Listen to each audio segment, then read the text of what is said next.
네, 안녕하세요. 한배국제결혼 전문업체 두물머리 조성웅이라고 합니다. 오늘 주제는 신부 입국 편에 대해서 이제 베트남 여성과 결혼한 한국 유부남의 그런 조언에 대해서 한번 알아보려고 해요.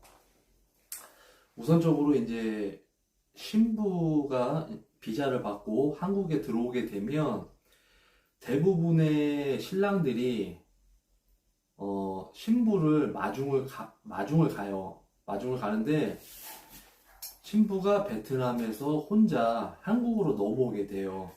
그렇게 되면 이거는 제 생각인데 바람직하지 못하다라고 저는 생각을 하거든요.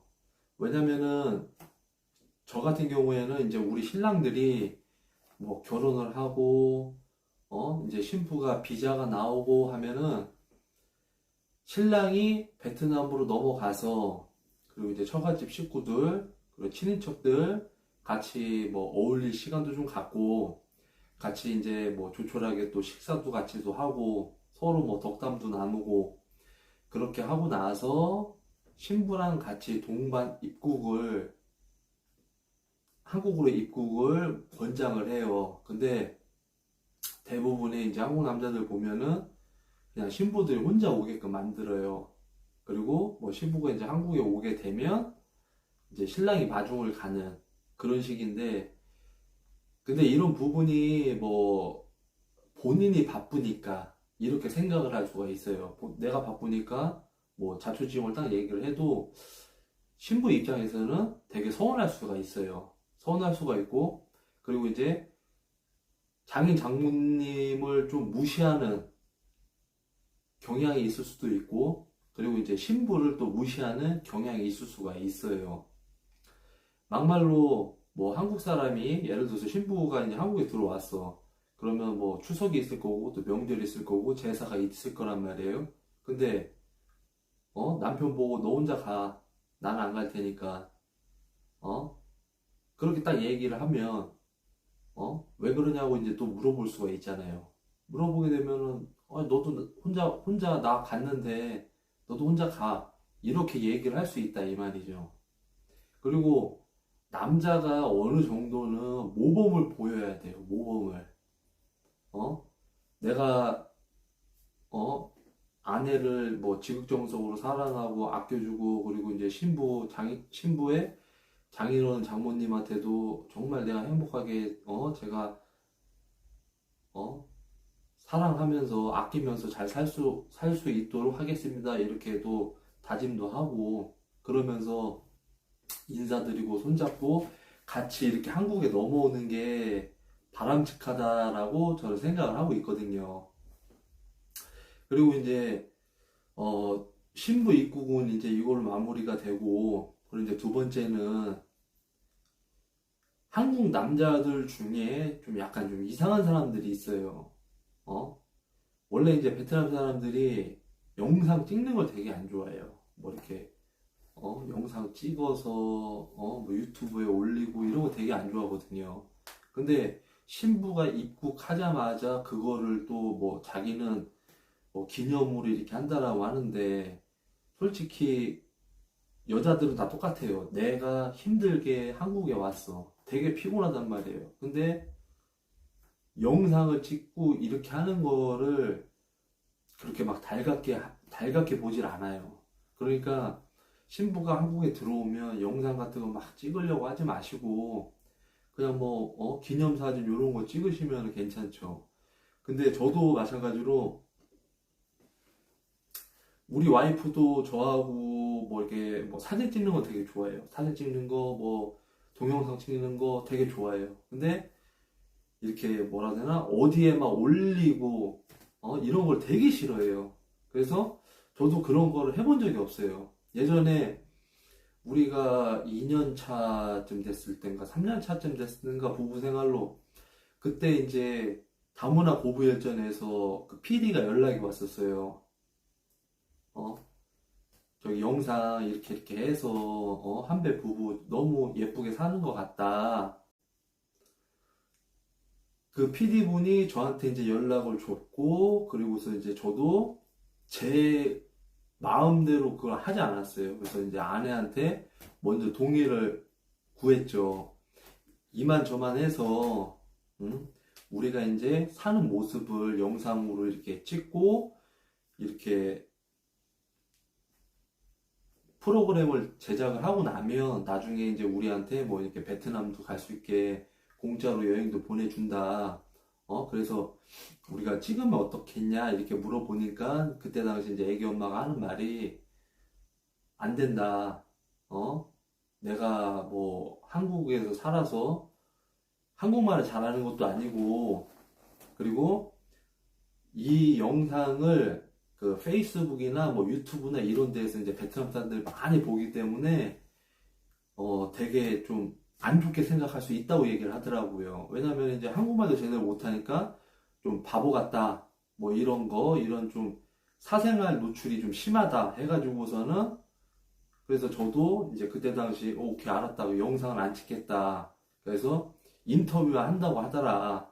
그래서 이제 인터뷰 허락을 받았는데, 근데 이제 인터뷰 할 때도 보면은 이제 그 카메라 세팅을 해요. 그래서 이제 뭐 화면빨이라든지 뭐 어떻게 시나리오를 쓸 건지 이런 거를 이렇게 또 PD하고 작가가 또 이렇게 저희들한테 이제 안내를 해줬는데, 근데 이제 인터뷰 이렇게 하는 그 과정에서 이제 되게 많이 부담을 가지는 거예요. 그래서 이제 아내가 막 울더라고요. 그래서 저도 이제 애기 엄마한테 그 얘기를 했죠. 어차피 이거는 인터뷰이기 때문에 영상 안 올라가는 거니까 걱정하지 말아라. 그리고 당신이 원하지 않으면은 영상 안 찍을게. 걱정하지 말라고. 이렇게 해가지고서 이제 마무리가 됐었는데, 그리고 이제 지금은 이제 애기 엄마가 제가 이렇게 뭐 영업적인 일을 하고 있으니까 가끔 이렇게 영상 나와가지고서 이제 애기 엄마가 많이 도와줘요. 힘을 실어줘요. 그래서 이제 영상도 우리가 이제 재밌게 찍는 거고, 그리고 이제 브이로그식으로 이제 제가 찍으면 애기 엄마도 이렇게 같이 참여하고, 이제 1년 지나고 2년 지나고 옛날에 우리가 했던 그런 영상을 보면서 이제 또 추억을 또 되살릴 수 있으니까, 예.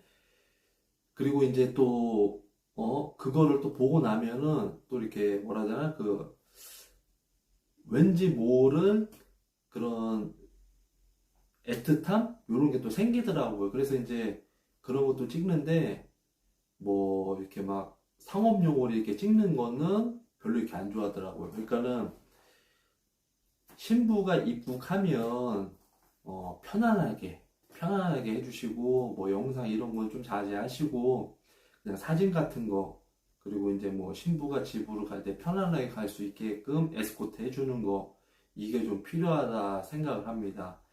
그리고 이제 세 번째가 이제 그 신부가 이제 한국으로 이제 들어오게 되잖아요. 그래서 이제 집을 가게 되면 한국 음식을 100%라고 하게 되면은 한 뭐 10%, 20%? 그 정도밖에는 안 좋아해요. 그리고 우리 애기 엄마도 마찬가지겠지만 베트남 음식을 많이 찾았어요. 그래서 이제 뭐 페이스북이라든지 아는 뭐 지인들이라든지 이런 데다 연락을 해서 이 식자재라든지 뭐 야채라든지 이런 거를 구매를 해서 집에서 이제 요리를 해서 먹을 수 있게끔 했거든요. 그러면 이제 저희 같은 경우에는 한식 그리고 베트남식 이렇게 두 가지의 음식을 놓고서는 서로 먹고 싶은 거를 먹었어요. 뭐 이렇게 먹기 싫은데 강요 같은 거 안 했어요. 강요 같은 거.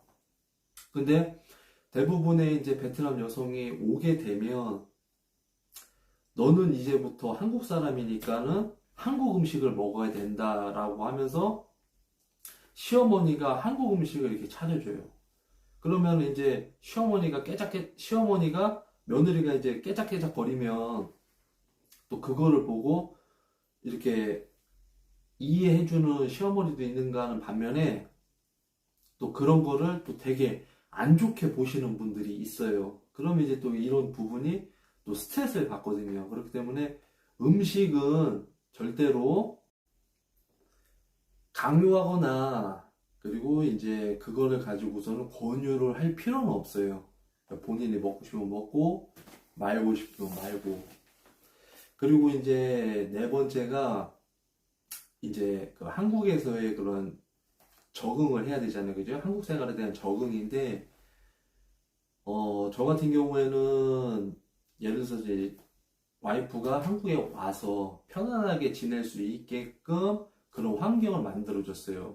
그리고 첫 번째는 이제 다문화 센터에 가가지고서는 이제 뭐 한국 교육이라든지 뭐 요리라든지 뭐 문화 체험이라든지 이런 부분을 이렇게 이제 교육을 받을 수 있게끔 해줬는데 한국어 같은 경우에는 실질적으로 도움이 안 되더라고요. 왜냐면 이제 한국 사람이 한국말로 한국어를 가르치니까 이해가 잘 안 돼서 저 같은 경우에는 그 베트남 유학생들 중에 이제 한국어 전공한 학사 출신의 전공한 친구들이 있어요. 한국말도 잘하고 그리고 이제 머리도 좋고 이제 그런 사람들이 한 10명 정도 해가지고서는 그 인터넷으로 교육을 하더라고요. 그러니까 한 달에 총 8번, 주에 2번씩 해가지고서는 이제 한 달에 한 20만 원씩 주고서는 이제 그걸 했는데 그게 더 확실히 도움이 많이 되더라고요. 그쪽에서 이제 공부하고 거기서 이제 또 숙제 내주고 그리고 이제 토픽 시험 볼 수 있는 그런 과정을 이제 그 선생님들이 이렇게 운영을 하더라고요. 그리고 이제 저 같은 경우도 이제 대화도 많이 해주고 그리고 이제 애기 엄마가 이제 궁금한 게 있으면은 이제 모른다라고 하면 이제 제가 이제 뭐 베트남어 단어라든지 뭐 문장이라든지 이런 거를 또 찾아가지고서는 또 가르쳐 주고 이런 식으로 이제 서로가 언어를 배울 수 있었고 그리고 이제 언어적으로도 둘 다 발전을 할 수가 있었어요. 그렇기 때문에 이제 이런 부분을 이렇게 했던 거고 그리고 이제 그 베트남 그 친구들이 이제 다문화 센터에 보면 뭐 다양한 친구들이 있잖아요. 그래 보면은 한국이랑 똑같아요.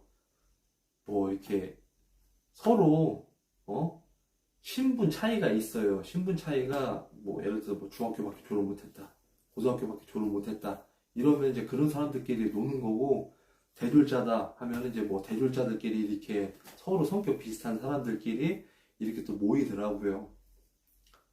한국이랑 또 마찬가지예요. 한국도 마찬가지로 어느 정도 이렇게 자리를 잡은 사람들끼리 모임을 갖고 하잖아요. 그렇기 때문에 이제 베트남 신부들, 여성들도 마찬가지더라고요. 서로 비슷비슷한 사람들끼리.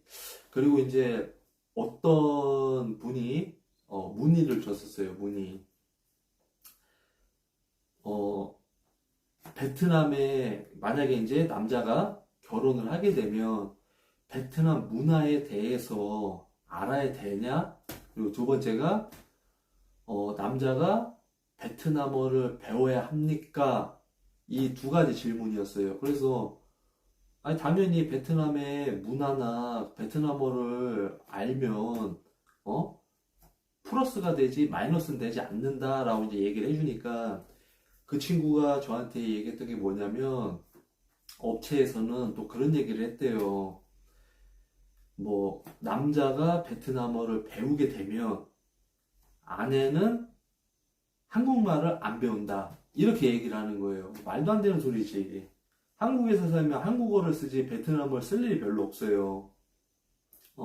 그리고 베트남 문화에 대해서 기본적으로 알고 있으면, 남편이 알고 있으면 아내가 뭐 여성의 날이라든지 그리고 이제 뭐 추석, 설날, 그리고 뭐 장모님 생일이라든지 이런 거를 알고서는 또 챙겨주면 아내가 되게 감동하지 않겠어요? 근데 베트남의 문화를 알 필요가 없다라고 이렇게 얘기한다는 거는 저는 잘못됐다고 생각을 해요. 왜냐면은 자, 한배 부부란 말이에요. 그죠? 그러면은 그 남자는 한국 문화를 아내한테 가르쳐 주게 되면 아내는 내가 사랑하는 사람이니까 잘 보고 배워요. 근데 역으로 베트남의 문화를 알려주는데 아우 난 필요 없어 이런 식으로 하면 문제가 발생이 됩니다. 그렇기 때문에 서로의 언어와 그리고 이제 서로의 문화, 그리고 전통, 이런 거는 서로 알아두면 좋아요. 그리고 마지막으로, 어떤 또 구독자분이 또 그런 얘기를 했어요. 한배 부부면 2세가 언어 장애가 있는 거 아니냐, 이런 얘기를 해요. 언어 장애. 근데 언어 장애도 남편과 아내가 제정신인 사람들끼리 만나서 결혼을 하게 되면 자식이 언어 장애나 이런 건 오진 않아요. 왜냐면 저도 제가 애를 키워보고 하지만 지금 우리 아들이 이제 5살이란 말이야. 5살인데 5살 치고 뭐 자기가 의사 표현이라든지 뭐 문장이라든지 단어라든지 이런 거를 표현하는 거 볼 때 보면 그냥 편안하게 그 나이에 맞게끔 한국말을 다 구사를 해요. 그리고 이제 엄마가 또 이제 베트남 사람이다 보니까 가끔 이제 베트남어 할 때도 있고, 그리고 또 유치원에서 또 영어를 가르쳐요. 영어를 가르치다 보니까는 이제 뭐 ABCD서부터 뭐 간단한 뭐 단어 같은 거 그런 거를 이제 자기가 이렇게 하더라고요. 그리고 이제 그 부부끼리도 이제 그런 얘기를 할 때가 있어요. 자식한테 언어를 어떤 걸 가르쳐 줘야 되냐? 이건 정답이 없어요. 정답이. 어떤 걸 먼저, 그 엄마가 자식한테 어떤 언어를 써야 되는 게 맞는 거냐, 이렇게 생각을 할 때, 어떤 분은 뭐 이렇게 아이하고 의사소통이 편안하려면 모국어를 쓴다. 베트남어로 아이한테 베트남 말을 하게 됨으로써 이제 뭐 육아 스트레스라든지 뭐 출산 후 스트레스라든지 이런 거를 해소를 할 수 있다, 이렇게 얘기를 해요. 그러면은 이게 남편들도 눈치가 있어야 돼요. 눈치가. 저도 이제 눈치껏 이제 아내한테 조심스럽게 얘기를 했어요. 여보, 당신이 아이하고 의사소통을 할 때, 그때 이제 태어난 지 얼마 안 됐죠. 의사소통 할 때도 여보가 이제 편안하게 그냥 베트남어 써, 이렇게 저는 얘기를 했어요. 근데 이제 애기 엄마가 하는 얘기가 딱 그거예요. 여기는 한국이니까 그냥 내가 편하게 한국말로 내가 하면 된다. 베트남어는 지금 할 필요가 없다. 이렇게 얘기를 하더라고요.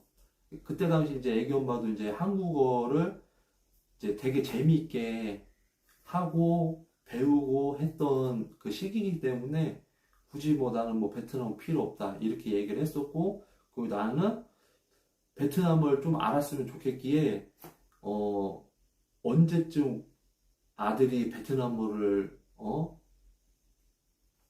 쓰고 듣고 배우는 시기가 언제냐 내가 물어보니까 지금 해도 상관없다고 하니까는 이제 틈틈이 시간 날 때 애기 엄마가 이제 베트남 말로 계속 아이한테 대화를 많이 시도하고 어떤 거를 지시할 때도 베트남 말로 하다 보니까 어느 순간 아이도 엄마가 하는 말을 흉내내기 시작을 하더라고요. 그러니까 그거는 부부가 하기 나름이에요. 부부가 하기 나름이니까 언어 장애 이런 거는 의미 하나도 없어요. 그리고 남편이 중심을 잡고서는 아내를 리드를 하고, 그리고 시어머니와 관계 이런 것도 남편이 중간에서 역할을 잘해주면 문제될 게 하나도 없어요. 그리고 이제 다음에 이제 할 거는 뭐냐면은 이제 임신했을 때, 그리고 출산했을 때, 그리고 육아를 했을 때, 이 부분에 대해서 한번 주제로 영상을 한번 찍어보도록 하겠습니다. 제 영상이 유익했다면 구독 좀 많이 눌러주십시오. 네, 끝까지 시청해 주셔서 감사합니다. 다음에 뵙겠습니다.